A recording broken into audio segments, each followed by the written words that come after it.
From the Jennings Communication Building on the campus of Dixie State University, this is Trailblazer Weekly, starring Keric and Drayson Ball.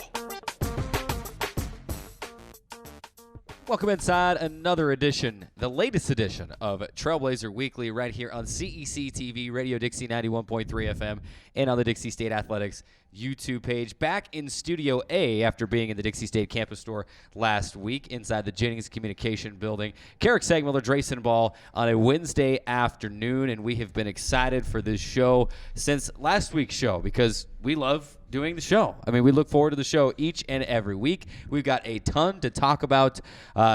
Football slipping up, falling to Chadron State 40-27. We'll break down that game in depth. We've got our Blazer beat. We're switching things around a little bit in terms of what segments the interviews are in this week, but we've got great interviews coming up with Moises Medina, the Dixie State career goals scored leader and game-winning goals leader.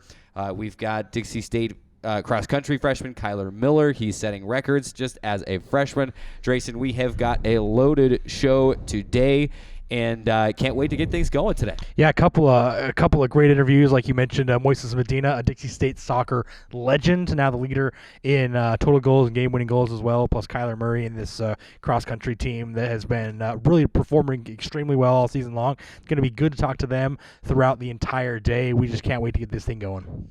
Trailblazer Weekly on a Wednesday afternoon, and I'm wearing long sleeves today because it was freezing chilly this morning. Cold. I mean, chilly is not a strong enough word. Cold may not be strong enough word. It's October, and it was like 22 degrees last night. And we don't even have the worst of it. I mean, the rest of the state is already in like midwinter mode, and we're complaining because we're 25 degrees or less. The rest of the state is barely above zero. So, and plus some snow in some regions. So at least we don't have to deal with the snow. But goodness gracious, cold nonetheless. It's October. It's St. George. Luckily, it should be about 65 degrees around kickoff for the football game on Saturday against Colorado Mesa. So cool down. It should get back to normal October temperatures soon. So just hang in there. Wear your jackets for a couple of days. Dixie State's having its annual, not calling it a trunk or treat this year because there's no cars involved. It's out on the Encampment Mall. They're calling it Dixie State Tricks or Treats out on the Encampment Mall from 6 to 8, where you can come and still trick or treat with your kids. Or if you don't have kids, just come and get free candy still. It's going to be cold. Bundle up. Wear your jacket, your long sleeve shirt. It will be cold. Tonight at the Halloween thing. So speaking of, this is as close to as a Halloween episode as you're going to get this year. We went all out last year because it was actually on Halloween, but we do have some Halloween decorations out on the set today. Happy Halloween. We won't get into the Halloween argument like we did last year, but happy Halloween to you, Drayson. Hope you can go get lots of candy over the next couple of days. Suffice it to say that neither one of us have changed our mind on how to pronounce Halloween. So nope. Won't get into that. Not one bit. Before we go any further, it is time for our weekend observations where we tell you the best thing that we saw over the weekend. It's time for Keric and Drayson's Weekend Observations. Started off today in our weekend observations, Keric, and we had a lot to talk about. With the exception of football, everyone else won all of their games on campus, and so there was a lot to talk about over the weekend. But I'm going to go to the pitch and talk about women's soccer. They won both their matches over the weekend. Maybe that doesn't even do it justice. They dominated both their matches over the weekend, scored a combined 16 goals. Yes, in 2 matches, scored 16 goals, beating New Mexico Highlands 10-1 on Friday, and then defeating CSU Pueblo 6-3 on Sunday. 9 different goal scorers throughout the weekend, including Whitley Johns, who had a hat trick against New Mexico Highlands, added another goal against Pueblo. Johns was named the RMAC, the Rocky Mountain Athletic Conference Offensive Player of the Week. She is now tied for 3rd place in the conference in goals scored throughout the entire season.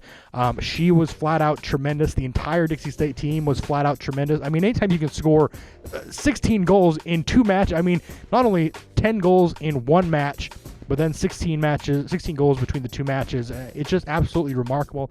Not something you're accustomed to seeing in a soccer match, but they were flat out tremendous this weekend. Kelsey Cook, right now, she was all over the box score as well. Had a couple of assists, a goal or two. She's right now second in the RMAC in assists. She has played extremely well all season long. Her and this very, very deep team, like I mentioned, 9 different goal scorers throughout the weekend. Really, really good stuff from the women's soccer team. They do play Mesa and Western Colorado this weekend. Westminster as well is in the they do play Westminster as well. They have a schedule right now where they're currently sitting in the 3rd spot in the Rocky Mountain Athletic Conference. So if they could hold on to that 3rd spot right now, they would host a home playoff match. Staying in that 3 seed is important, in my opinion. Then you avoid UCCS, who is undefeated right now. They're the number 1 seed in the conference. If they can stay in that 3rd spot, they would host. If they advance far enough to the RMAC championship game, they would ultimately meet UCCS there instead of having to meet them in the 2nd round. Incredible. I served as the I was kind of there just monitoring. Actually, our one of our Trailblazer Weekly interns and athletic department interns, Jeremy Joseph, was statting that game, and we were up there together in the press box, and there on Friday especially, and there was barely time to breathe between some of those goals. They scored their first 3 goals in a span of 1 minute and 17 seconds on Friday, and then the next couple of goals were scored just 10 minutes later. So they scored about 5 goals in about a 19-minute span, and it just was a frenzy, if you will. So good on the women's soccer team. My observation, the best thing I saw over the weekend, there was a ton to choose from, like you said. I'm going with volleyball. This is a volleyball team that has been a little up and down throughout the year, and they've stepped up in some big games at home. And then on the road, they've slipped up in some of their bigger games. They knew coming into this weekend that it was a massive weekend. They had an opportunity to take sole possession of 3rd place and be able to get closer and closer to making sure that they do host an RMAC quarterfinal inside the Student Activity Center. They took care of business, 2-0 over the weekend, a 3-1 win over Western Colorado on Friday, and a 3-1 win over rival Colorado Mesa on Saturday. And what's the saying? Revenge is best served cold. Is that what they say? Something like that. Something like that. When Dixie State went to Grand Junction about a month ago, that's what the Mavericks did to Dixie State. A 3-1 win, and it felt like they just kind of wiped the floor with them. Well, CMU comes back to St. George, and the Trailblazers got to return the favor. Dixie State had 29 blocks as a team over the weekend. That's why you saw that lower third that was on the screen a little bit ago. It said volleyball block party because it was a block party and everybody was invited. 13 blocks against Western Colorado, 16 blocks against Colorado Mesa, which is the most blocks they've had all season in a game. The 29 blocks total is the most in any 2-game weekend that the Trailblazers have seen all year long. Lauren Gamble was named the RMAC Defensive Player of the Week. That's her 2nd of the season. She had 8 blocks against Western Colorado. And get this, so Dixie State had 16 blocks against Colorado Mesa, right? On Saturday night. Lauren Gamble was involved in 13 of those blocks on Saturday against Colorado Mesa. She currently ranks 3rd in Division II right now in blocks per set after leading the nation in blocks per set last year. So she is well on her way to another All-American type season, and this Dixie State defense will be crucial. They got to continue to keep that up if they want to make the noise that they're going to want to. They're playing very good volleyball right now. They've got some things figured out, a couple games this weekend, and then they'll be ready for the RMAC tournament. Again, hopefully hosting a quarterfinal and then trying to take care of business on the road after that. But a great chance for this volleyball team. Have good momentum with the postseason coming forward. We hope the Trailblazers can win that RMAC tournament and play their way into the Division II South Central Regional. Lauren Gamble has been absolutely huge for this team, not only this season but last season. She's well on her way, like you mentioned, to another All-American selection, and we're going to miss her when she's gone. Those are your weekend observations, and that leaves us about 4 minutes, which I'm not sure is enough time, so we may have to come back to it a little bit later in the show. It'll leave us about 4 minutes to discuss Dixie State football taking on Chadron State. Drayson, the Trailblazers were 6-1 coming into this game, 5-1 in the RMAC, riding a 6-game win streak. There was talk about, hey, maybe if Dixie State wins this game, you can move in to the top 25. Unfortunately, got punched in the mouth, figuratively, in the first couple of quarters. They trailed 28-7, and then after a field goal early in the second half, 31-7. It was a shock, to say the least. And Coach Peterson was quoted in a couple of newspaper articles after the game, which we were kind of thinking the same thing. He said, you know what, maybe we were drinking a little bit of our own Kool-Aid. And he even made mention, and we had been talking about this too, and I'll pose the question to you, was Seijay Luongo's 69-yard touchdown run on the first play of scrimmage, could you see this play actually doing more harm than good in the game? Yeah, I mean, that's what Coach Paul Peterson said, and that's probably that same interview. He said that score on the first play of the game was maybe the worst thing to happen to us, quoting Coach Paul Peterson. We're getting to see that run right now by Seijay Luongo. You know, it's hard to say that something is as dynamic and as electric as a first play touchdown can be. It's hard to say that works against you, but I think maybe it did. Maybe it gave the Trailblazers a little sense of overconfidence and felt like they were just going to run away with this one after being, up 7-0 before, the game had already barely even started, So it's possible that could have affected them in a negative way. But, I mean, let's not take anything away from Chadron State. They played a heck of a game. They came in with a good game plan. They played very well defensively, which they haven't done much of the season. They had a good offensive game plan. They were gaining grounds on the yards. They were gaining yards on the ground whenever they wanted to. Let's just take a quick 20-second and remember what happened. Seijay Luongo scores the 69-yard touchdown on the first play from scrimmage. On the next drive, Chadron State goes 13 plays for 93 yards, scores a touchdown. Dixie State gets the ball back, runs 3 or 4 plays. I think on the fourth play, Cody Wilstead is sacked, fumbles, gives Chadron State a really good field position. 2 plays later, they score another touchdown. Dixie State gets the ball for their third possession, 3 and out. Chadron gets it and scores within 90 seconds. So, I mean, you in the span of literally the first, maybe 9 or 10 minutes of the ballgame, but after Dixie State scored, that probably 7 or 8 minutes of game time and, 12 to 15 minutes of real life time, you went from being up 7 to being down by 14. And like I said, in about 15 minutes of real life time. So it's hard to go from so high to so low, and now you got to climb your way back up in such a quick span of time. We just really kind of saw the Trailblazers did not have any life after that opening touchdown. Yeah, it was interesting. Tanner Hammond was a bright spot for the Trailblazers in the second half. He came in. He goes 17-32, 240 yards through the air, 2 touchdowns. He ran for another touchdown as well. Dixie State got this down to a 2-score game a couple of different times, including trailing 34-21 midway through the third. And I thought, okay, maybe we've turned a corner. They just could not get that crucial stop. They could not get into the end zone when they needed to. You mentioned that first Chadron State drive. Dixie State could have forced a 3 and out on that drive, and that's a play. You score on a 69-yard run on your first play from scrimmage, you get off the field on a 3rd and 8 or 3rd and 9 or whatever it was, and get the ball back on a 3 and out and possibly go down and score again. I mean, you're looking at possibly being up 14-0, and you have a deflated visiting team. That would have changed the whole dynamic. Just struggled to get stops on 3rd down, did Dixie State. It was the first time all year, and I know we're running up close to a break here, but I would say it was probably the first time all year that you saw some struggles on both sides of the ball at the same time. Because certainly there have been some games where the offense has not clicked. There's been some games where the defense has not clicked, but the other side of the ball has been there to elevate and to lift the side that's struggling. It was a perfect storm on Saturday. Chadron State had a great game plan put together, like you said, and the offense struggled moving the ball early, and the defense could not get off the field early. And next thing you know, you're in a 31-7 hole. It was just too much to overcome. The Trailblazers did their best to overcome that in the second half. Very, disappointing loss, and I felt myself going home feeling something that this is my 5th year full-time here at Dixie State, and I felt something that I've never felt before as the announcer for Dixie State, as the sports information director for Dixie State. And it wasn't just disappointment in a loss, but I'm going home, disappointed, a little sad.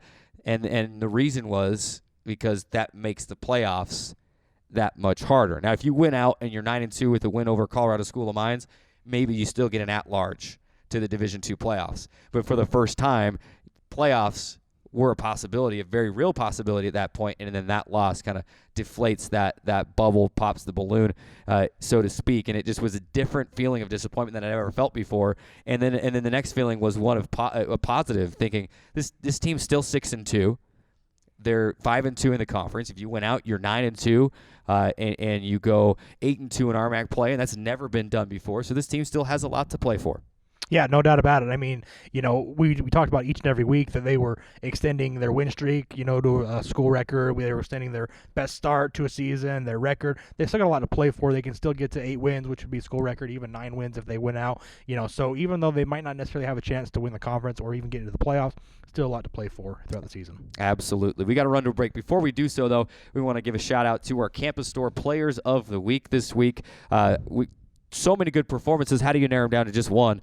We talked about Lauren Gamble, how incredible she was with her blocks over the weekend. Moises Medina scored 3 goals this week to be named Offensive Player of the Week in the RMAC. And then you mentioned Whitley Johns as well. She goes and scores a ton of goals, had a hat trick, and she was named the Women's Soccer RMAC Player of the Week. So those 3 will share our Campus Store Players of the Week this week. Congratulations to those 3, Lauren Gamble, Moises Medina, and Whitley Johns. We've got to run to a break, and when we come back, it's our Blazer Beat. Normally do that in segment 4, but we had to shake some things up today. We're coming back with our Blazer Beat right after this timeout. Radio Dixie 91.3. We don't play that. Nope, not that. A big fat no there. That's what we play. And stuff like that. On St. George's only alternative, Radio Dixie 91.3. Oh, and from 9 till midnight, we play this. I need a one dance. And this. Radio Dixie 91.3 FM. For over a century, Dixie State University has been shaping the trailblazers of tomorrow by providing a culture of active learning, active life. With a paradigm of real-world experience mixed with cutting-edge technologies and rich traditions, we provide one of the most affordable educations in the West, set against the most stunning backdrop on the planet.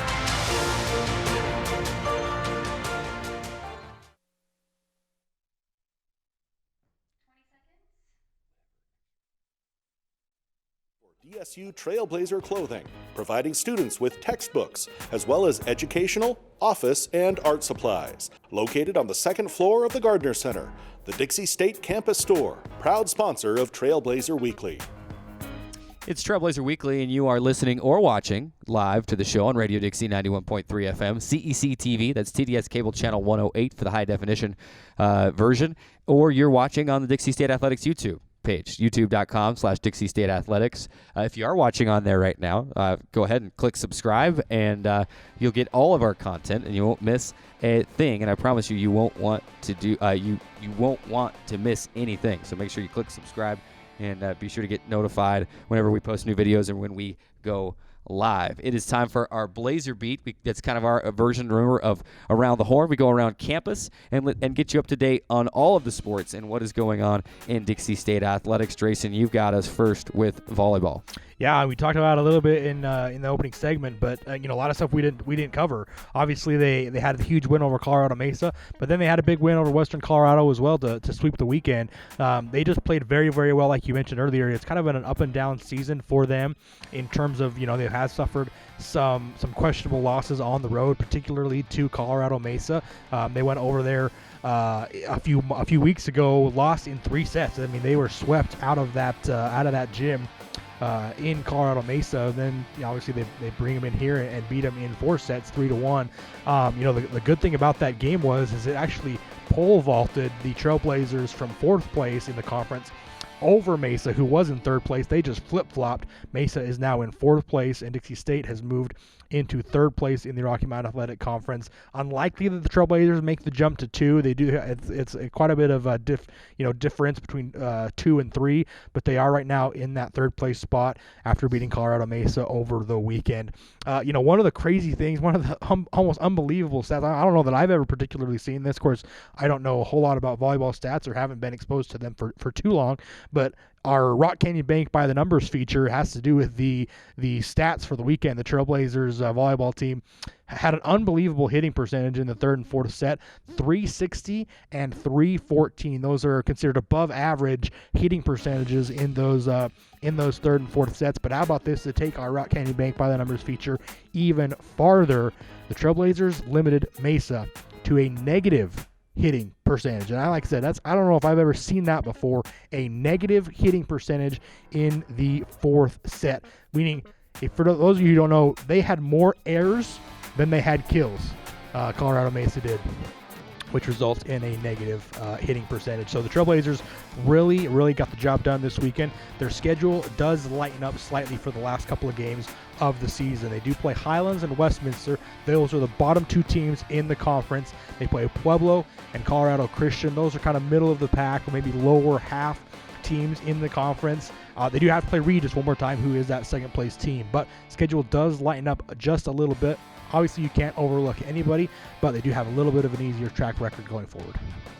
Good stuff on the volleyball, and that fourth set that you mentioned, where they held Colorado Mesa to a hitting percentage. I don't have the number right in front of me here, but Dixie State had a ton of blocks in that fourth set as well, which will send that hitting percentage down. Like you mentioned, the Trailblazers holding Colorado Mesa to that negative hitting percentage. Incredible to see what they're doing at this time, and they're getting hot at the right time. And it'll be interesting to see how far they can take this thing, and they've got all the tools to go through and win the RMAC tournament, to make some noise in the NCAA Division II South Central Regional as well. So we'll see what happens going forward with this volleyball team. Looking forward to going to be a great rest of the season. Keric, let's keep it rolling. Let's talk about cross country.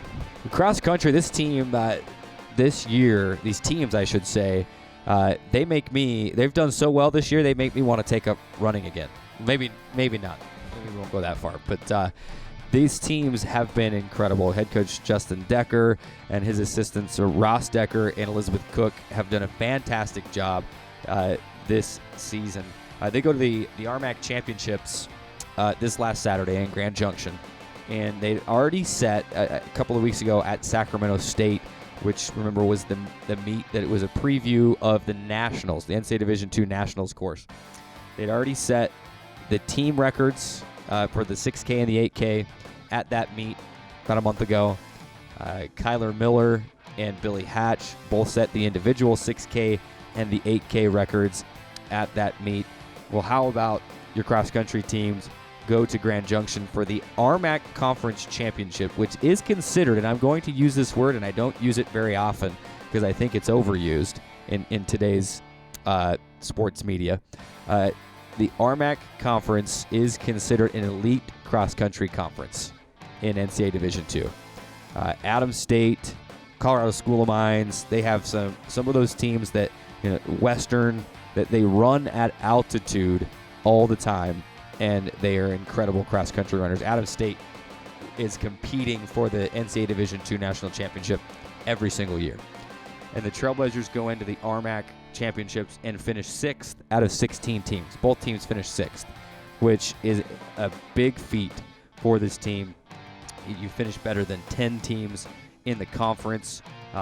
With the performances you put up, the women remain ranked number 7 in the South Central Region rankings, and the men have broken into the South Central Region rankings for the first time ever as an NCAA Division II member. They are ranked number 9. And a lot of that load on the men's side has been the freshman Kyler Miller. He comes in and he helps in this RMAC Championships, helps the men set a new 8K record again as a team, and then breaks his own mark in the individual 8K record. And then Billy Hatch does the same thing on the women's side. She sets the new individual 6K record and helps the women set the team 6K record again. Billy Hatch finishes in 5th individually, and Kyler Miller finishes in 14th individually, which the top 14 are considered. That's how first team, second team, third team, all RMAC are determined in cross country, is the results at the conference meet. The top 14 are first team all RMAC. So Kyler Miller in that 14th spot snags a first team all RMAC position, as well as Billy Hatch does. The first time in NCAA Division II history that the Trailblazers have had a first team runner on both teams in the same season. Hunter Chamberlain was the only other men's first teamer, and that was a couple of years ago, but the women's team did not have a first teamer that year. So the first time as an NCAA Division II member, you have a first teamer on both teams in the same season. So an incredible weekend for this cross country team. They will head to Canyon, Texas, host for the NCAA Division II South Central Regional Meet on November 9th. That will be hosted by West Texas A&M. And then the Nationals are back in Sacramento the week after that. I was talking to Coach Decker, and he thinks that there may be an outside shot for the women's team to qualify, and maybe even the men's team to qualify as a team. They'd have to have a really, really good showing at the regional, but that they've never been in that spot before to look at it and say, without winning this thing as a team, we're not going to nationals. They have a very good chance to go as nationals. You could possibly see Billy Hatch and Kyler Miller there, but great weekend for cross country, and very excited to see what they do going forward. Kyler Murray going to be on the show in about 30-35 minutes, so make sure you stick around to listen to that interview. Going to be good stuff from him and a team that's been performing all season long.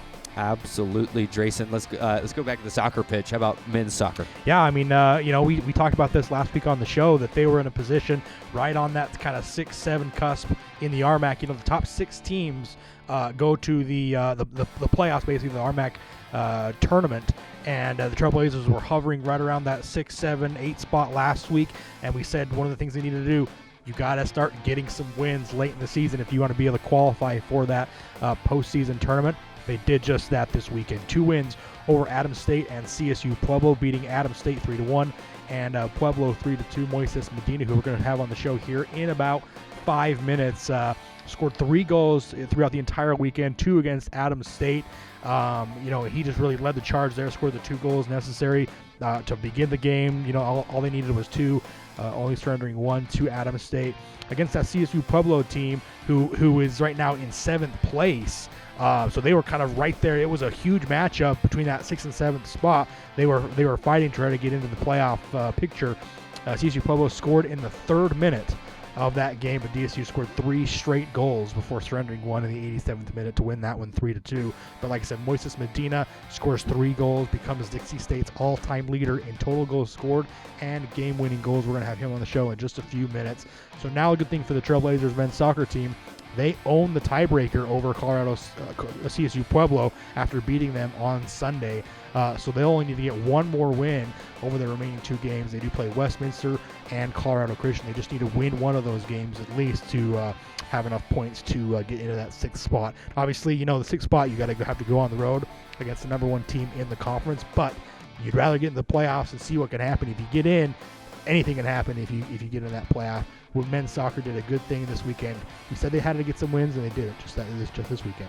Incredible. Good stuff from men's soccer. Let's stay on the pitch, and I'll take women's soccer. Drayson, you did an incredible job of covering this in your weekend observation, so we won't rehash all of it, but I do want to remind you, I wrote down, first thing I wrote down here in my notes was goals upon goals upon goals. It was like, you get a goal, you get a goal, you get a goal. Oh, Whitley scores another goal. Whitley scores another goal. The women's soccer team, 10-1 win over New Mexico Highlands on Friday. That tied a single-game match for the most goals scored in the NCAA Division II era. And then they followed up with a 6-3 win over CSU Pueblo on Sunday. 16 total goals scored for the women's soccer team over the weekend. Whitley Johns was named the Offensive Player of the Week. She had 4 goals, including a hat trick on Friday against New Mexico Highlands. She currently is ranked 3rd in the RMAC with 10 goals. Now, this is where I'm going to differ from what you said, and we actually just found this out before the show, and I just didn't get a chance to tell you. I feel bad about that, but there was a little bit, I don't want to call it gaffe, but there was some game files missing in the RMAC standings online. Dixie State is actually currently 4th in the RMAC standings behind Regis. So the Trailblazers are 6-2-3 overall behind Regis at 7-3-1 in the conference. So currently in 4th, and they could move up to 3rd. Now I'm going to drop another bombshell on you here. There's the RMAC tournament for the women's soccer is being played differently this year. We've just found this out a couple days ago. The top 2 seeds will host the quarterfinals and the semifinals, then with the highest remaining seed hosting the final. Wow. So in order for Dixie State to host the quarterfinal, you have to get up to number 2. Wow. So just some things that had just come to light in really the standings thing today, and then the clarification. It was something that was passed over the summer and then just not talked about very much until now when we're getting a little closer to postseason time. So Dixie State won't be able to move up to 2nd in the regular season, but could move up to 3rd. And then, if you think you win your quarterfinal, you win your semifinal, if at that point you're the highest remaining seed, you could still then feasibly host the final and play that on your home field. Would have to have an upset happen. And obviously, UCCS right now, they're undefeated. They're ranked nationally. They're one of the best teams in the country. A lot would have to happen for that to take place, but you never know. Again, it's postseason. Anything can happen. Anything can happen. That is your Blazer Beat for today. Before we run to break, we've got to take a look at our Honolulu Grill highlights of the week, and we had to save it for the end of the segment because we didn't want to spoil it before we talked about volleyball. So let's go to our Honolulu Grill highlight of the week. And Drayson, it is Lauren Gamble. She had 13 blocks against Colorado Mesa in the 4th set. She blocked one of them with her face. Yes, her face. Yeah, I mean, she used every part of her body literally on against this matchup, and sometimes you got to do whatever you do whatever you can to get the job done. She blocked that one off of her face, went off of her nose. The ball went over the net and landed in play. So she not only blocked it, she got a point out of it as well. So a tremendous play, doing whatever you can to get a point for your team. Well deserved play for Lauren Gamble. And of course, she was laughing and joking about the play immediately after the game, and that's why we felt comfortable naming that our Honolulu Grill highlight of the week. She had 12 other blocks in the game and was named the RMAC Defensive Player of the Week. So of course, we had to bring that one out for the Honolulu Grill highlight of the week. We got to take a quick timeout. When we come back, men's soccer senior Moises Medina joins us on the show. He is the career leader for goals scored and game-winning goals for this program. We can't wait to chat with him about this last weekend, about the season, and about setting those records. Quick timeout and back with Moises Medina on Trailblazer Weekly.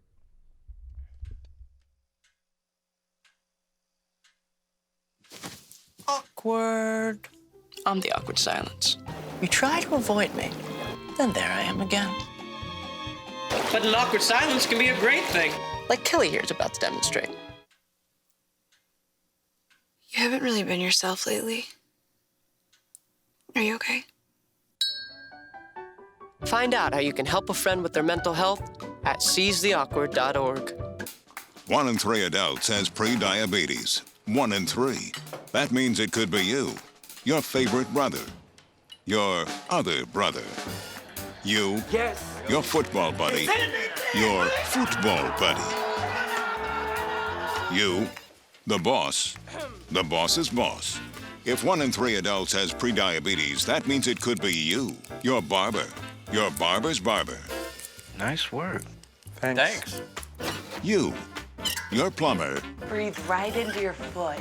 your plumber's masseuse. Yes. You, your dog walker, On your left. your cat jogger. Or you, your co-pilot, your co-pilot's co-pilot. While 1 in 3 adults has prediabetes, with early diagnosis, prediabetes can be reversed. Take the risk test at doihaveprediabetes.org to know where you stand. I take the road less traveled, run free, unwind, unravel, someplace outside with lots to do. Green trees, red rocks, and don't forget that blue sky. The sunshine shining, sunshine pouring on me. Think I might just stay a while. Say hooray all day because the sun is gonna shine on me. Sun is gonna shine on me. Sun's gonna shine on me. Welcome back inside Trailblazer Weekly as we march on a Wednesday afternoon on Halloween Eve. It's glad to have you joining us today. We are being joined by senior forward of the men's soccer team, Moises Medina, who is, as of just this last weekend, the Dixie State all-time leader in men's soccer in goals and in game-winning goals. It'll be fun to talk to Moises. Thanks so much for being on our show today. Thanks for having me. First of all, I think obviously congratulations are in order. Congratulations on becoming Dixie State's all-time leader in goals scored and game-winning goals. Quite the tremendous feat. I can't imagine you're not enthralled with being able to get that accomplishment this season. Yeah, I mean, it feels good. Definitely have to give credit to the team. And throughout all my 4 years, the great teams that have played here with me. And I'm just happy to finally accomplish it. I mean, it feels good. And not only that, with your 3 goals and your 2 wins over the weekend, you were named the Rocky Mountain Athletic Conference Offensive Player of the Week. And, rightly so. Anytime you can set a record like that, a school record, and plus lead your team to 2 victories, what does it mean for you to be named the Offensive Player of the Week? Obviously, this is a loaded conference, a lot of good teams. What does it kind of mean to you to be named the Offensive Player of the Week? I mean, it feels amazing. I feel like I have a great team this year, and our offense this year is really killing it. We have a lot of more goal scorers this year, and it feels good. I mean, hopefully we go into this playoffs going in pretty strong, and we're ready. I mean, it feels good. We talk about the records in goals and then game-winning goals. I think maybe some people listening or watching are like, what's the difference? Obviously, the game-winning goal is when you score. It doesn't necessarily have to be a golden goal type goal. I mean, if you score a goal early in the second half and that ends up proving to be the game winner, that's the game-winning goal. Let's talk about what's it like scoring the game winner? Obviously, you score a golden goal. That's one thing. Yeah. But what's it like knowing you score a goal 10 minutes into the second half, and then that score holds up, and you get into the locker room and you say to yourself, that was the game winner. Without that goal, we wouldn't have won. What's it like having so many of those in your back pocket, knowing that you've put in that game-winning goal, 12 or 13 times now as a Trailblazer? I mean, yeah, it feels good. I mean, as soon as you get that first goal, you build that confidence going in, and just throughout the whole game, just realizing different strategies on how to get the ball and going forward. It definitely changes the way you play, and it definitely opens your eyes a lot more, and it's a lot easier once you get your first goal to build that confidence and get that game-winning goal.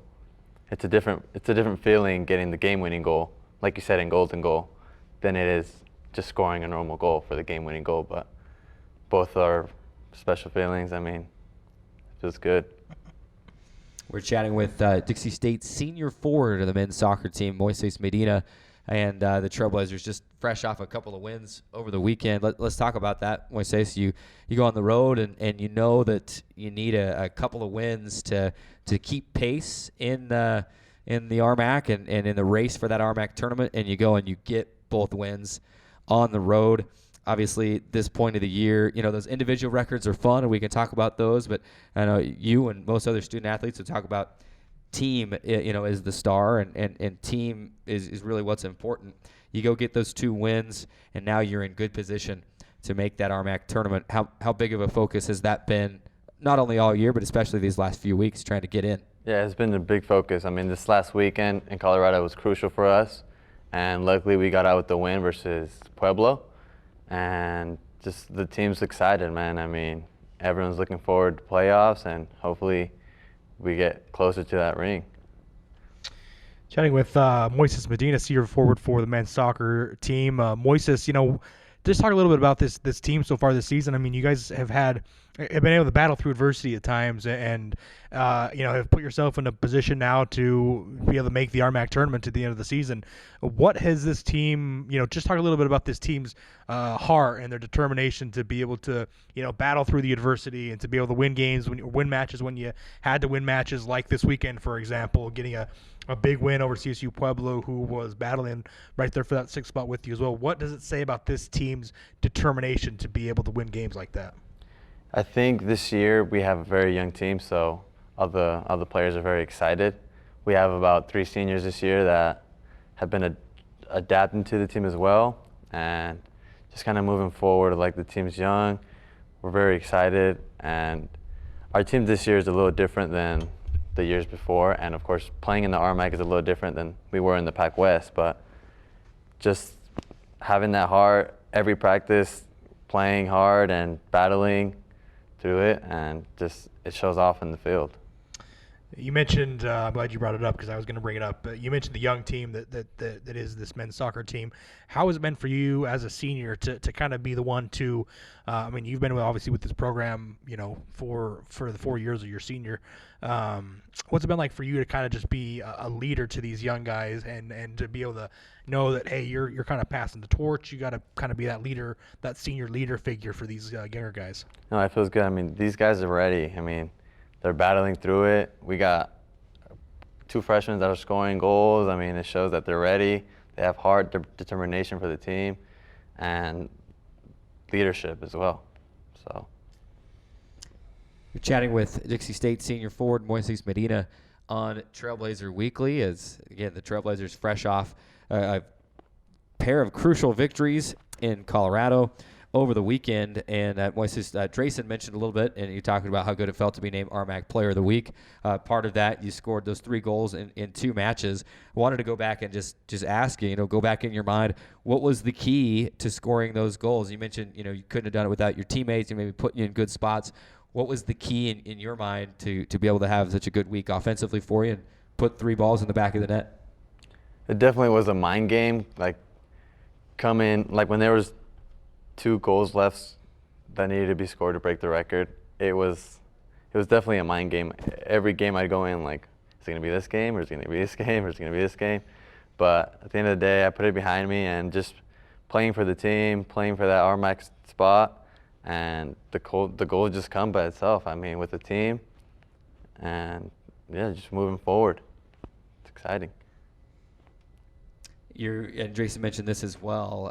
You're senior, a 4-year senior at that. You played all 4 years here at Dixie State. I mean, what's that been like? For a couple of those years, you got to play, with your brother. You got to, experience that dynamic. What are some of the biggest things that you've learned as a soccer player and a student athlete here at Dixie State over those 4 years?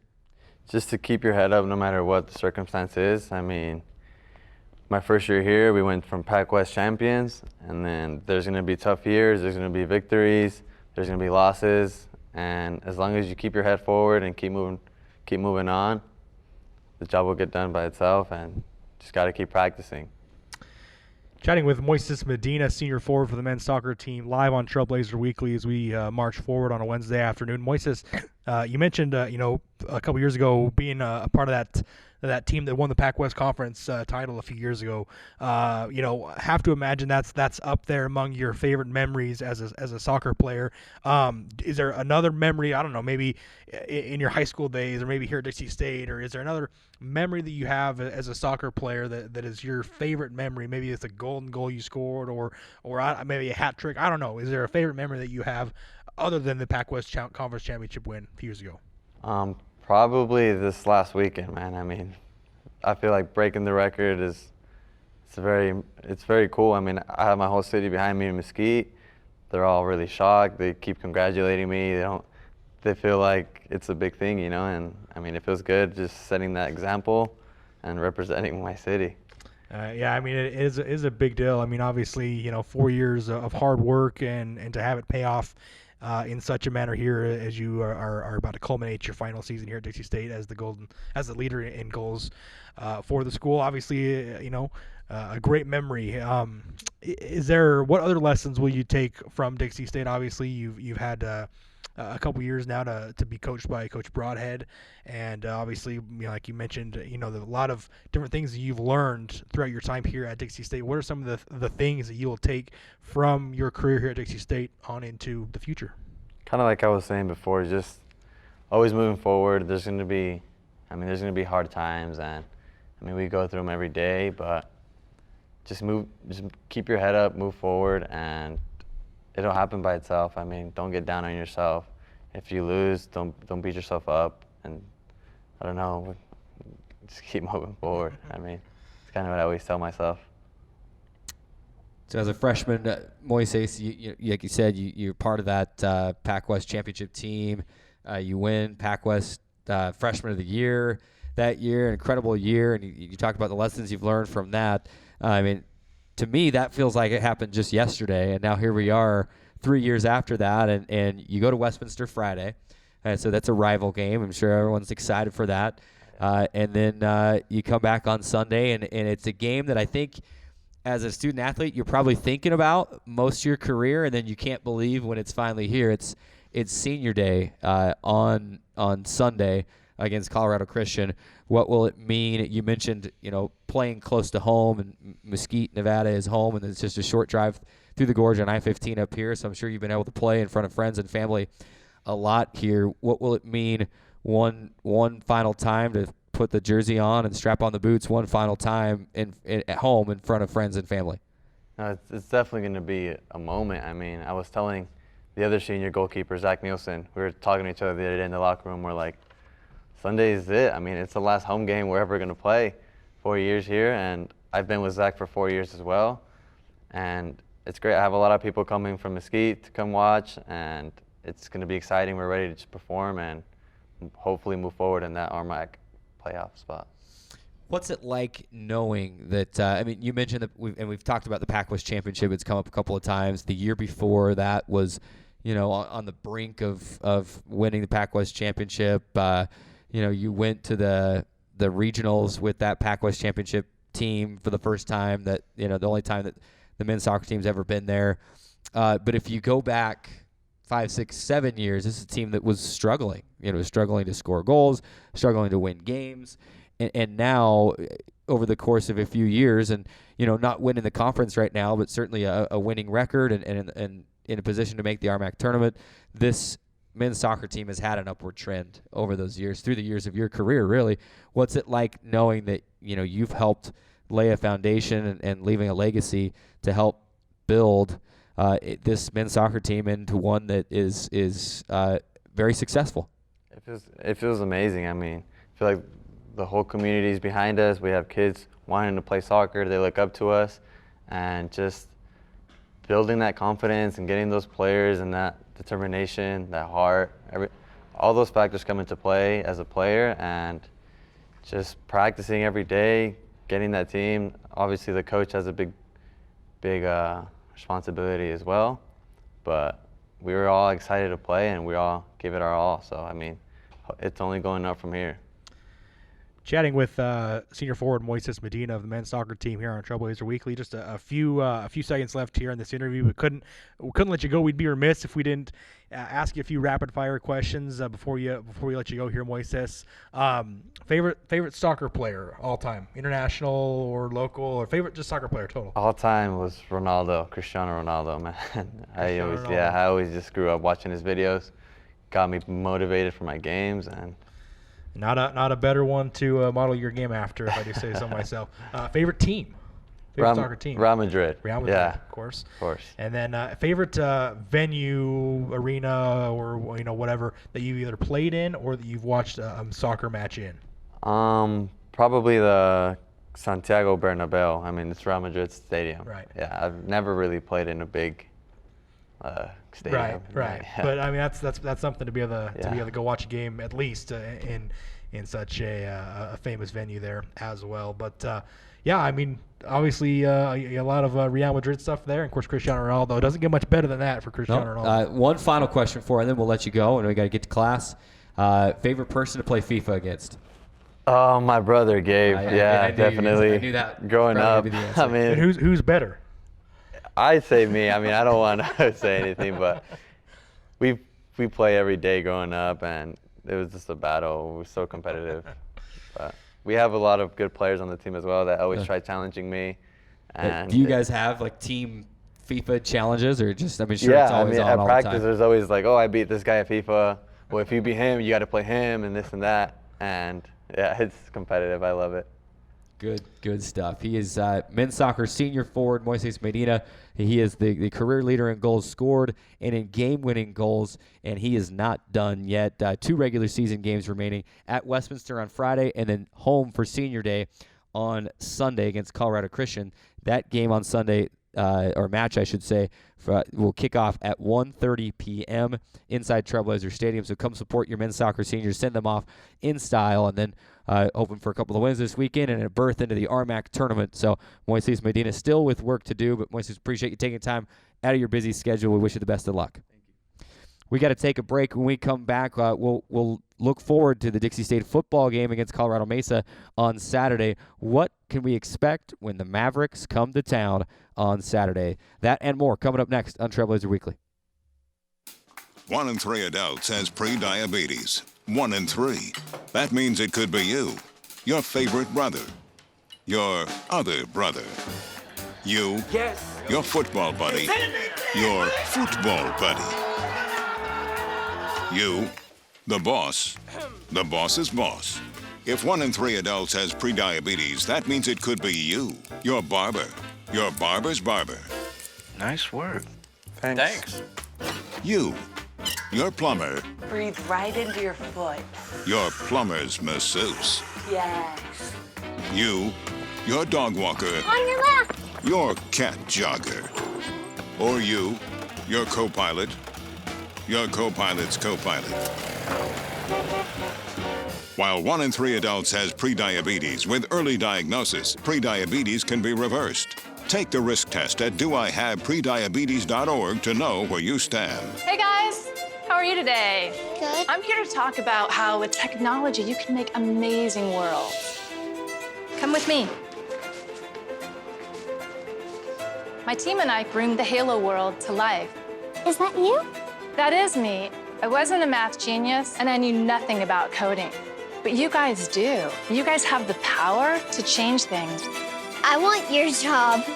I want you to have my job.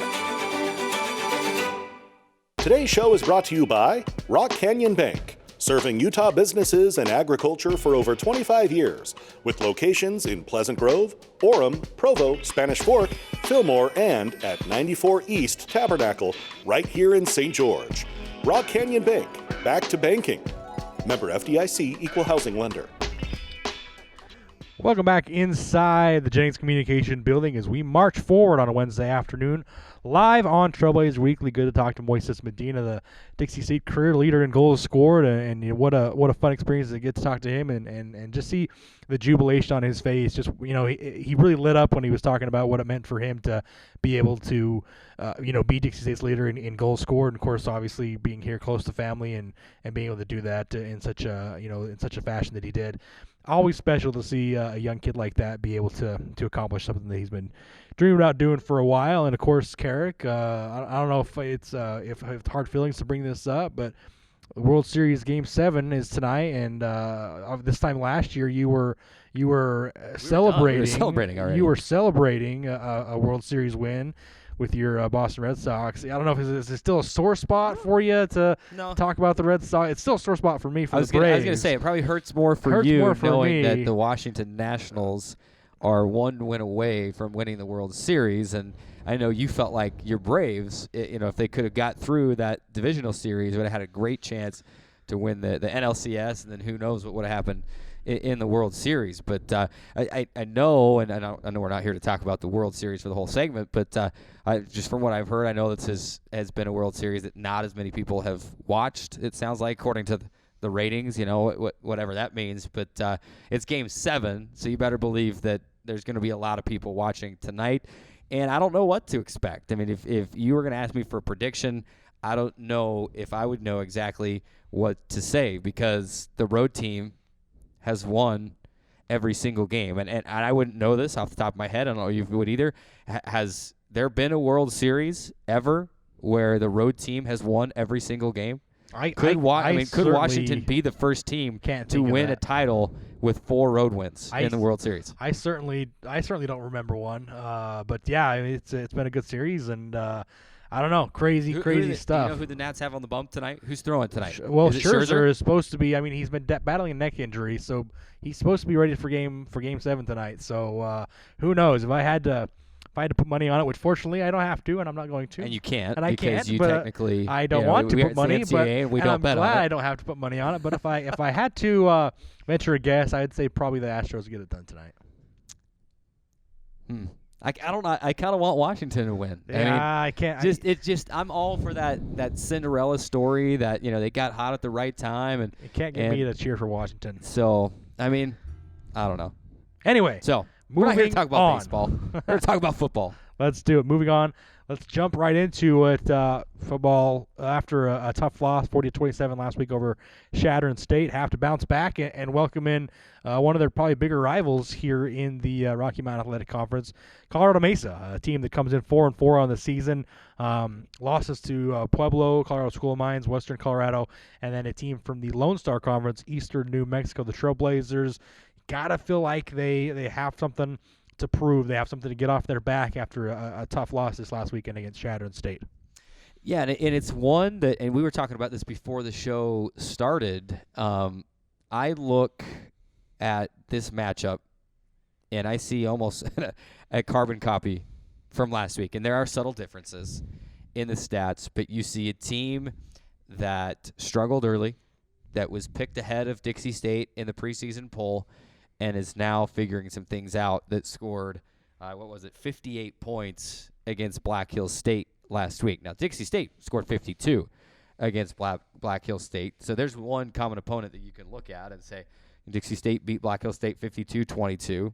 Colorado Mesa beat Black Hills State 58-21.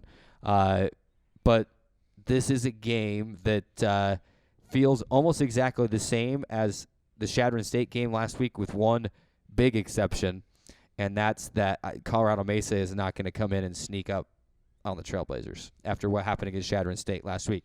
And I don't want it to sound like I'm suggesting that Chadron State did, but we talked about on the show last week over and over again about how Chadron State's record was not indicative of how good that team is, and good they were. They were very good. That offense is tops in the conference for a reason. Dalton Holst, their quarterback, was fantastic. He had a great game. They've got great receivers. I think as you look at this, you see a lot of similarities in the offense, and you can go into more of those intricacies and really what Colorado Mesa is going to do and what we can expect.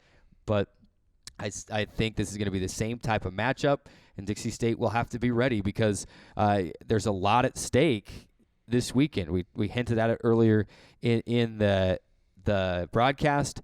The playoffs at this point may be a long shot, but who knows? You never know what's going to happen. If you win out and you're 9-2 overall and you're 8-2 in the RMAC with a win over who will be a top 10 team when Dixie State goes to Golden next week, that is a great case for possibly getting an at-large to the playoffs. And like I said, you never know.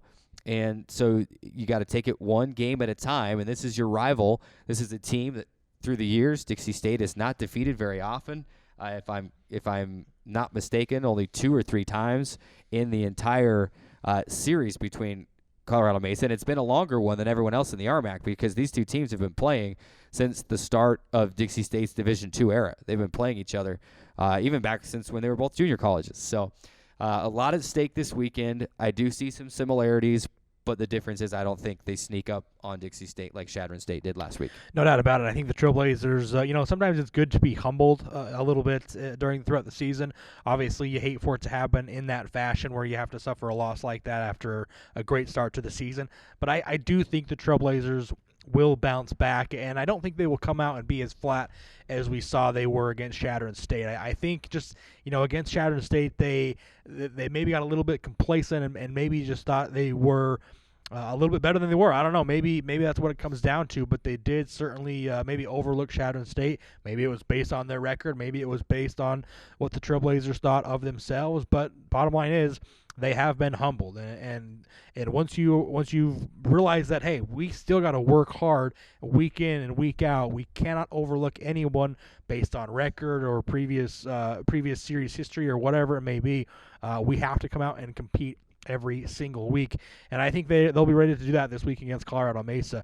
A team in Colorado Mesa where if you look at their numbers, give up more points than they score. They average 32 points per game scoring, but they allow 34 points per game to opponents. They don't gain a whole lot of yards. I mean, they don't have the gross amount of yards that the Chadron State had. They only averaged about 366 yards per game of total offense, which is nowhere near. It's about 100 yards or more short of Chadron State, the Eagles, but certainly a team that can put up 58 points against Black Hill State. So they do have a very good offense, but I don't think it's quite as good as Chadron State's. They're not quite as deep as Chadron State. If you look at their yards by position, they really only got maybe one guy at each position that is really a playmaker. Obviously, their quarterback, it all starts with Hayden Bollinger. 42% completion percentage on the year, 850 yards, 5 touchdowns, 5 interceptions as well. He has been known to turn the ball over in that regard.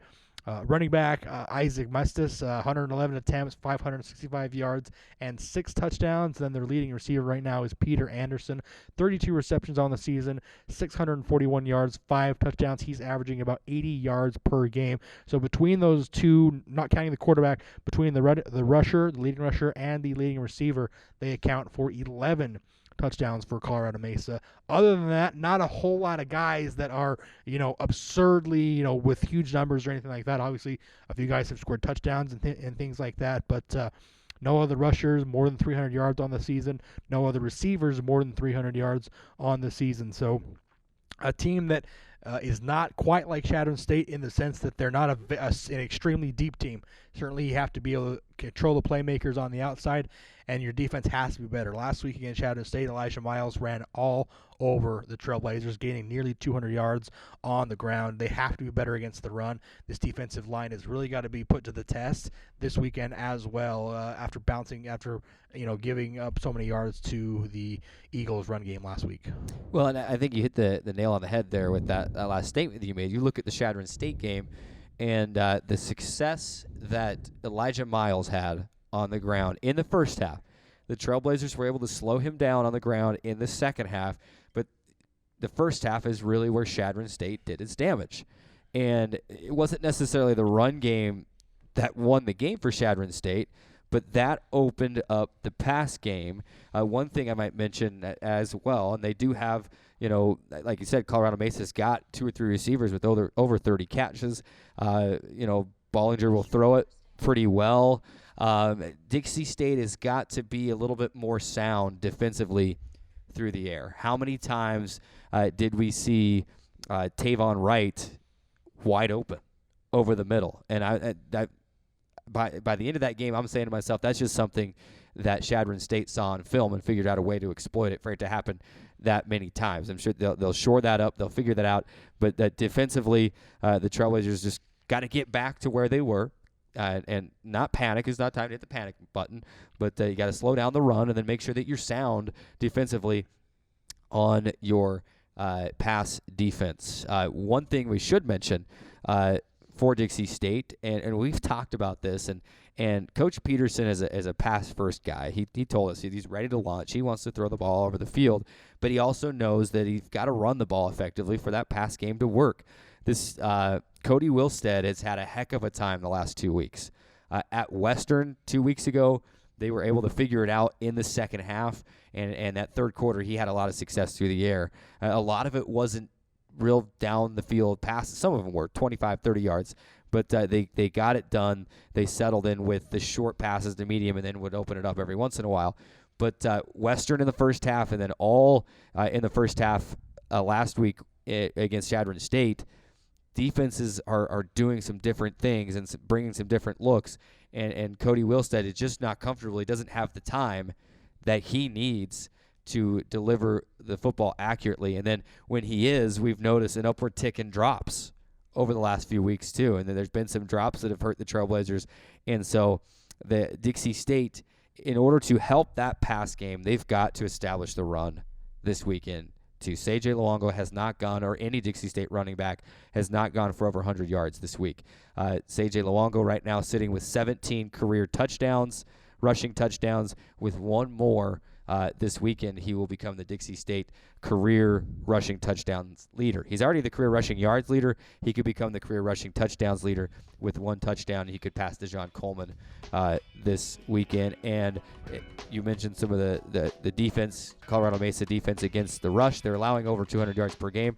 This could be the week where they can get that run going and then that will provide Cody Wilstead some more time to be able to deliver the ball the way he needs it. It'll take some pressure off of the receivers, and they'll be able to catch balls the way they need to. And I think that's the key this weekend. Really, the key is, hey, let's get this run game going, and let's get CJ, Darman, Andrew, whoever it is, let's get them going on the ground. That has to be the focus. If you take away CJ's 69-yard run to start the game last week against the Eagles, only 42 yards of rushing throughout the entire rest of the game if you take away that 69-yard run.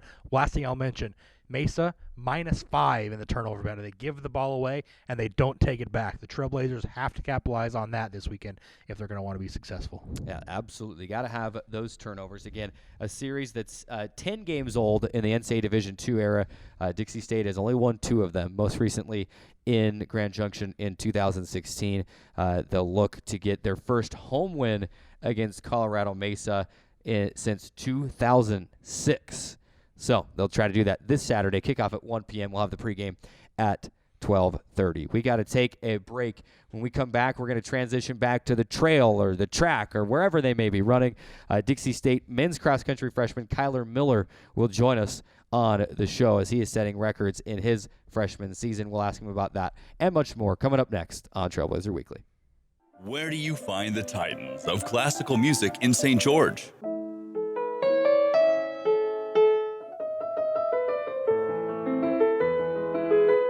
Classical music on Radio St. George, 100.3 FM. Where do you find the legends of jazz?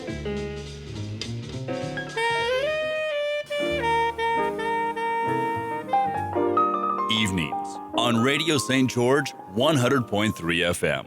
When I was your age, I was just like you, fascinated by stars.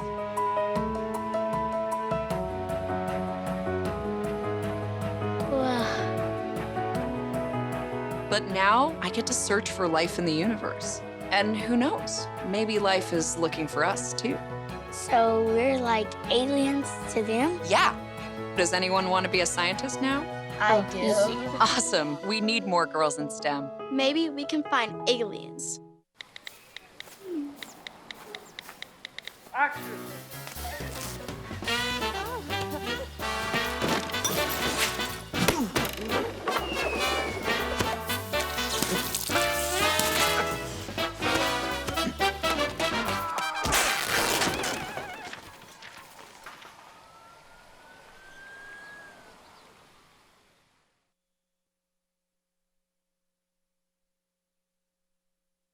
Hey, Bobo, do trees tell each other stories?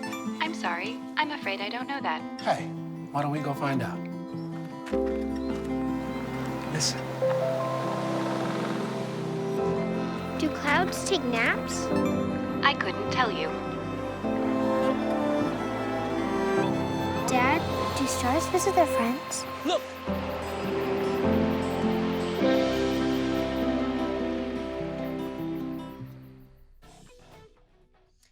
Welcome back inside Trailblazer Weekly as we have our second guest of the day, and we jump right into it as Dixie State men's cross-country freshman Kyler Miller joins us on the show. Kyler, thanks so much. I know we had to rearrange things and have you come in at a different time than we were going to have you come in earlier, but you still made the time to come in, and we appreciate it. And, yeah, no problem, man. We're excited to have you here because you're having a phenomenal freshman season. And like I said, we'll just dive right into it, fresh off of the great performance in Grand Junction at the conference championships this last weekend. Everybody knows what a tough cross-country conference the Rocky Mountain Athletic Conference is. I mean, Adams State gets to run at altitude every single day, and that really is a thing. I mean, they just have lungs and hearts of steel.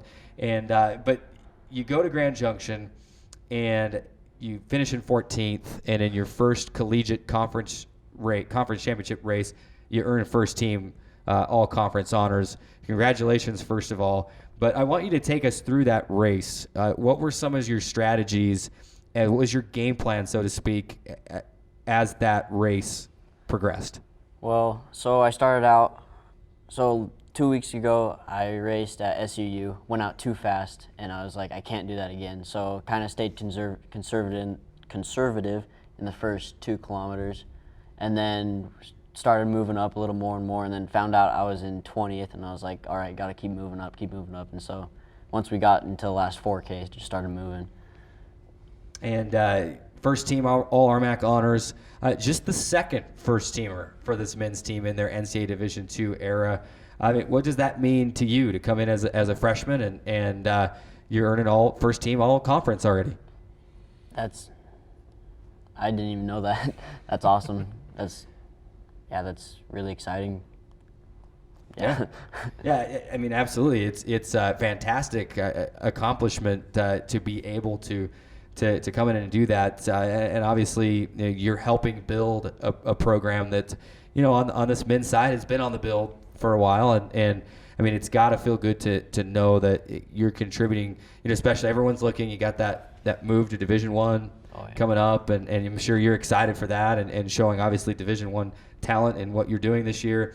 But, what's that like knowing you're helping build this men's team into something that this school and this community can really be proud of?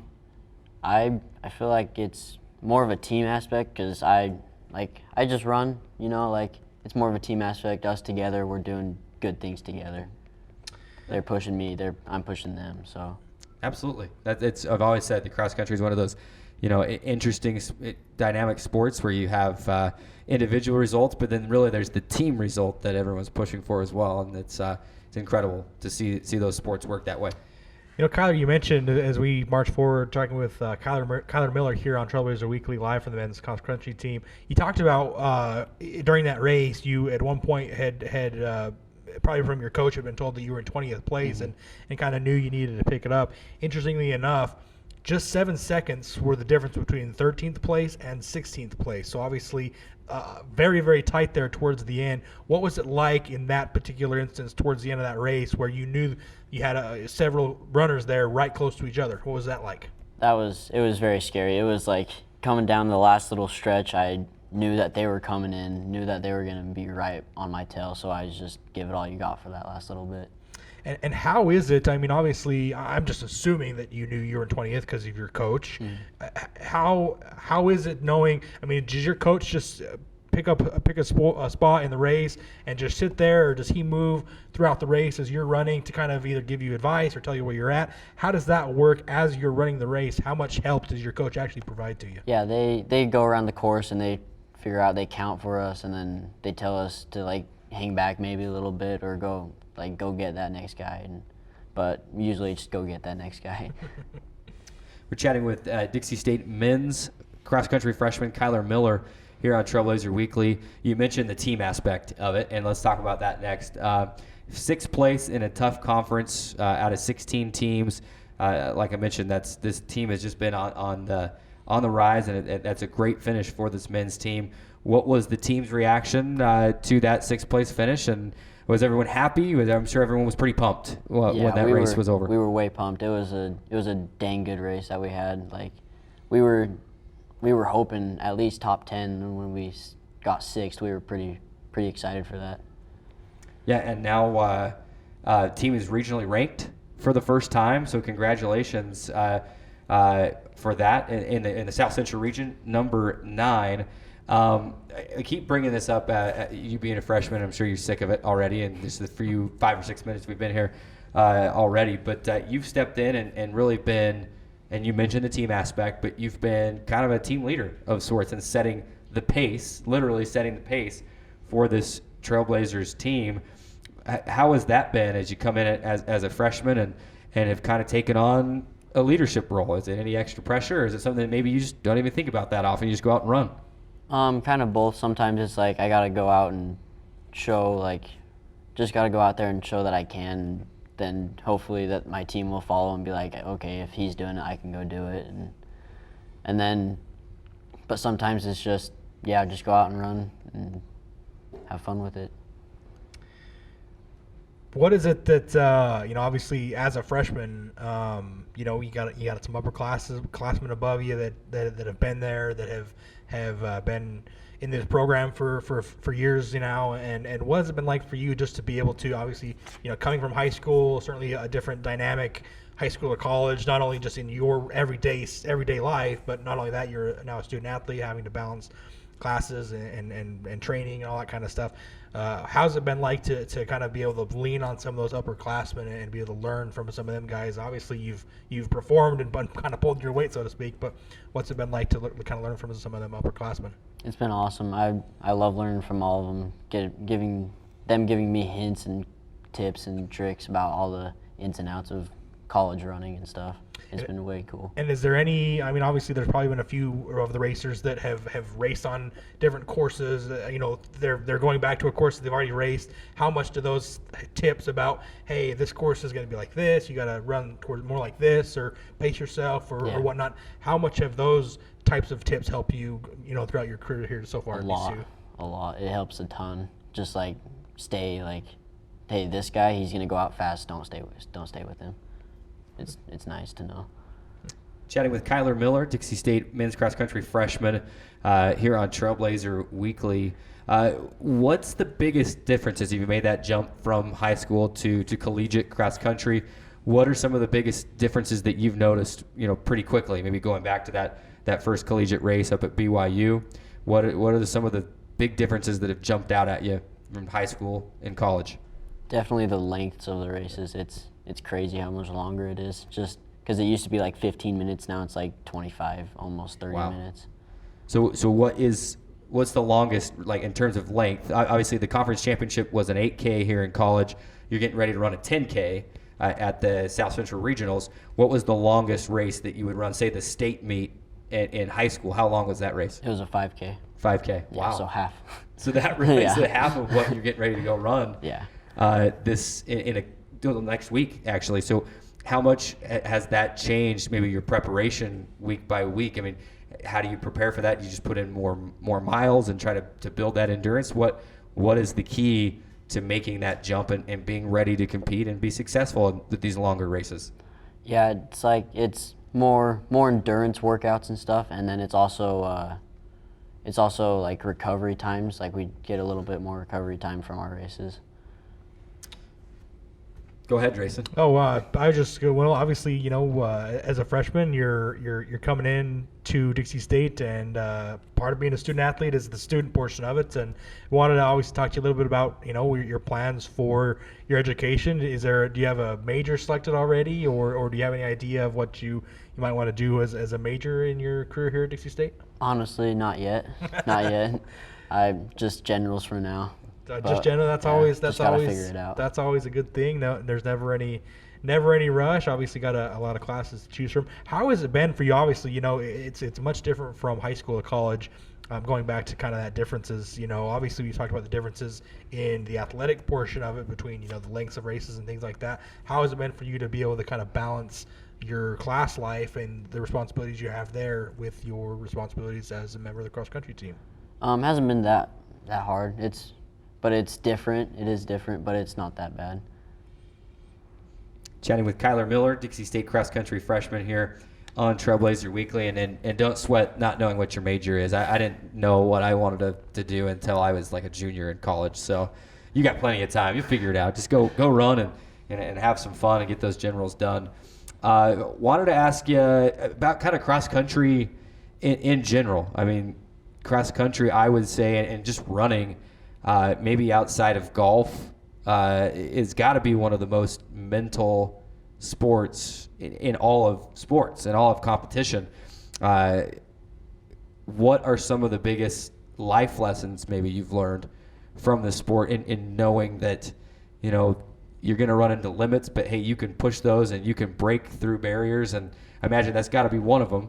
What are some of the biggest life lessons you've picked up just from being a runner and competing in cross country? Just to, even if it seems hard now, just keep on going. Because if you keep on going, it's gonna give you big payoff in the end. Absolutely, that's good. I've always admired runners, and I've always heard about this second wind that comes, and it's almost euphoric. I mean, is that a real thing? I just, in my running career, which is very small, I've never gotten to that. I'm not a runner. Is that a real thing? I mean, do you hit a certain point that you just know, if I can get to this point, fight through there, it's maybe that's just going to become numb, and I'll be fine and be able to run through it. Yeah, it's kind of like that, but it's just like you kind of zone in, but it's kind of like you zone out at the same time. Yeah. It's kind of weird, and then it's just like, just go, like you just focus in on one thing, like go get that next guy, and then you go get that, and then you go get the next guy. That's incredible. It's something that I've never experienced and will never experience because I'm not a runner. But I admire those of you that have that much mental capacity to be able to fight through a lot of that stuff. We like to ask our student athletes who would come in some rapid fire questions, some fun questions. We always like to start out with maybe your favorite memory from your sport. I mean, it could be, getting first team All-RMAC at the conference, or I'm sure you've won plenty of high school meets as well.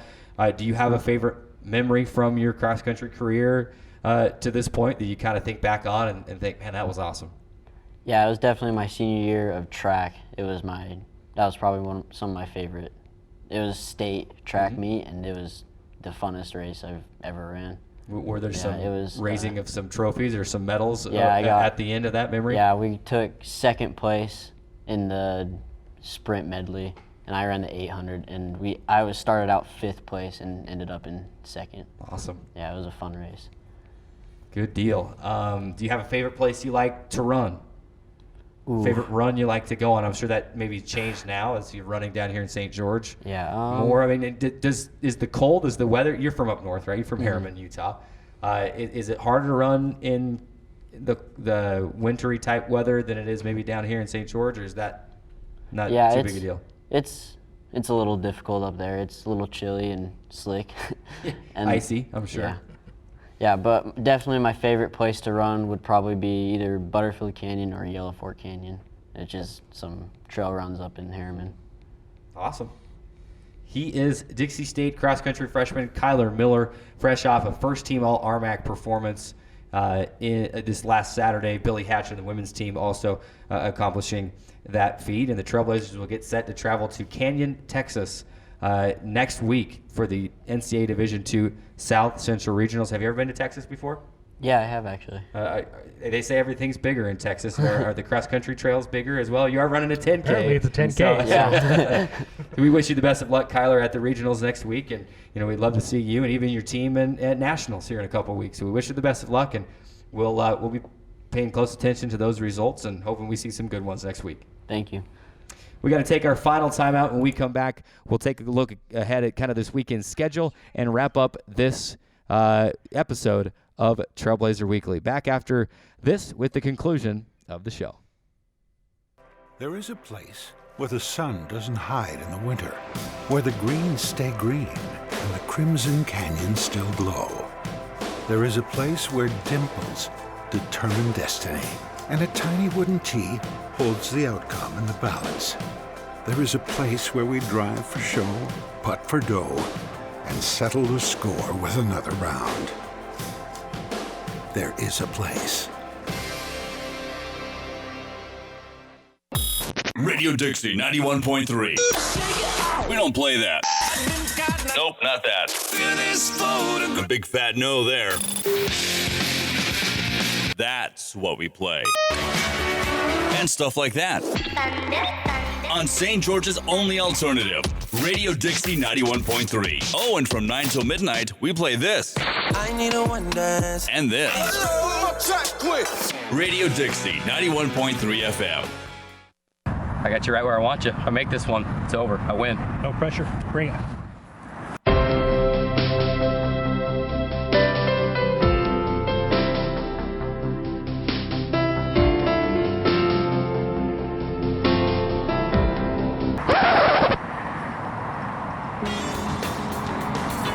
We may not always play good, but when we want to look good, we come to the Dixie State Campus Store. Located on the 2nd floor of the Gardner Center. We'll see you there. Today's show is brought to you by Honolulu Grill, bringing you a variety of Hawaiian and other Polynesian foods. Honolulu Grill's unique tropical taste will leave your mouth watering for more. Located at 706 700 South in St. George. Honolulu Grill. Come feast with us. Welcome back inside Studio A inside the Jenny's Communication Building on the beautiful campus of Dixie State University in sunny St. George, Utah. And it is sunny, but it's not very warm outside. But hopefully that will change this weekend as we're set for between 65 and 70 degrees when the Dixie State football team kicks off against Colorado Mesa on Saturday at 1 p.m. So that will be good. Come on out, support your Trailblazers. I want to thank all of our sponsors here on the show before we wrap things up today. This segment brought to you by Honolulu Grill. We also want to thank Rock Canyon Bank and the Dixie State Campus Store. We were at the campus store last week, Drayson. It was fun to hang out and to talk with Aaron, and his staff was amazing. We had to move a lot of the racks and move a lot of the things around to accommodate our setup, and they were awesome last week. So we want to give them a big shout out for everything that they did to make that possible. Also, another shout out to the CEC crew. You and I just weren't quite privy, or maybe just a little ignorant to the fact of how much work actually went into doing that show from the campus store. But as we got set to help them move the equipment over, they had carts and cases, and it was felt like moving day as we were going over to the campus store. So a big shout out to everyone at CEC TV as well for helping us with that. This is Trailblazer Weekly as we wrap things up. Here we'll take a look ahead at this weekend's schedule. But as you mentioned earlier, Drayson, it is Halloween Eve, and Halloween is tomorrow. We didn't have any trick-or-treaters barge into the set this year. Didn't. Like last year, I was kind of looking around this year because that was, you remember, it was in May when we went back and reflected on our favorite moments and our funniest moments from last year's shows. The Halloween episode last year, Halloween happened to fall on a Wednesday. That was one of the most fun parts about that last year, was not knowing when the trick-or-treaters were going to pop in. But I wish you a very happy Halloween. And who are you dressing up as? Who are you going as for Halloween? Well, I've never been I've never been one to be into Halloween very much, and I. Oh, come on! You told me that you had Halloween costume idea. Did you not? Well, I did, but it was mostly based on my wife and her desires to want to dress up. So I was more of kind of like the guinea pig. I've never been one to love dressing up on Halloween. Obviously, when I was a kid, I did it, but never really gotten into the Halloween spirit. So I don't know. Call me Scrooge for Halloween. Okay, I don't know what's the equivalent for Scrooge for Halloween. Is there? I don't know. I'm sure there's something. I don't know if there is one. Maybe there's not, but I don't. Maybe I can be the first one. That's you me. can be the first one. Yeah, I'm sure you're not the only person that doesn't like Halloween. Spoiler alert: I'm not dressing up either. I'm gonna go trick or treating with my kids, and I'll be dressed up as an athletics communication assistant at Dixie State University. And that in itself is pretty scary. You mean the fact that I have that job, or that's what I'm going to be? No. I'll let you determine that. This is Trailblazer Weekly as we wrap things up. This is episode 12 of the new year. Believe it or not, we are in double digits. We are approaching the 15th episode of this season, and not too far off. We'll be hitting episode number 40, and I think this year we'll hit episode 50 total for the show. So that will be big time as we continue to grow and continue to have more and more fun each week on the show. Let's give you a look ahead at this weekend's schedule. Obviously, Drayson, football is here on Saturday. Dixie State with 2 home games left. So this is not senior day, not quite yet. 6 home games on the slate this year for the Trailblazers. Colorado Mesa coming into town on Saturday. Kickoff at 1, pregame at 12:30. We'll have that for you right here on CEC TV, and it will be on the Dixie State Stretch Internet portal, and it will also be on ESPN 97.7 FM on the radio this week, and I believe they will have also a broadcast on 91.3 as well. But when you look ahead to that game, I know we previewed it already, Drayson, but you look ahead to that football game on Saturday. What are just some main keys for Dixie State as you look to that game, and as the Trailblazers look to that game to put a sour mouth out of their taste and bounce back from a tough one last week? Yeah, it's hard to pinpoint any one thing that they need to improve on, because there wasn't much that went right in that Chadron State game a couple days ago this last weekend.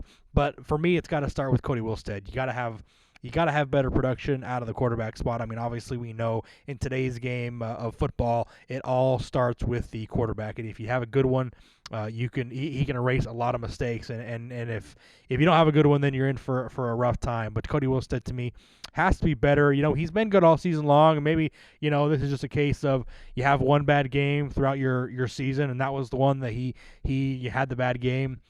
2 of 10 for just 9 yards, had the fumble like I mentioned, just was never really able to get into a very good rhythm. I mean, like I said, and I'm picking on Cody Wilstead, but there was not really a whole lot that went right for Dixie State, offensively or defensively. They couldn't run the ball.